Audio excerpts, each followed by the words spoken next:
Pero sa 40 years, okay, ito itatanong ko sa iyo to sa dulo ng ano kung are you looking forward to the 50th dahil pagdating sa history ang 50 years sa distansya ay may kahulugan, ano? Ginto yan eh. Ginto. Pero Ginto, tapos kalahating siglo. tuwing nagko-commemorate ka ba, do you Opo. always take the present as framework? Kung titingnan nyo 86. At ano ang sa taong ito, anong particular na hagod mo? Well, una sa lahat, hindi naman pwedeng tumitingin tayo sa nakaraan nang hindi natin kinoconsider kung ano yung nangyayari ngayon. Kasi kaya nga, relevant ang past. Kasi nakikita mo na meron tayong patterns na nakikita pa rin natin hanggang ngayon. So, for example, no? Ngayon, ano ba yung issue ng mga tao? Di ba?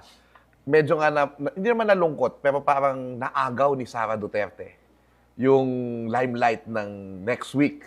No? Kasi ngayon, ang pinag-uusapan, hindi yung coming 40th year ng EDSA, kundi yung pagtakbo ni Sara Duterte bilang presidente. No? At syempre, yung away nila ni President Marcos, kahit na magkapartido sila nung una, unity team sila. 'Di ba? At yan ngayon yung nangingibabaw. Pero, hindi rin binibitawan ng tao since last year yung issue ng corruption. Kaya parang kahit na yung pagpapakita yung tema ngayon ng mga cause-oriented groups namin, no, sa pagdiriwang ng EDSA ay tayo ang people power.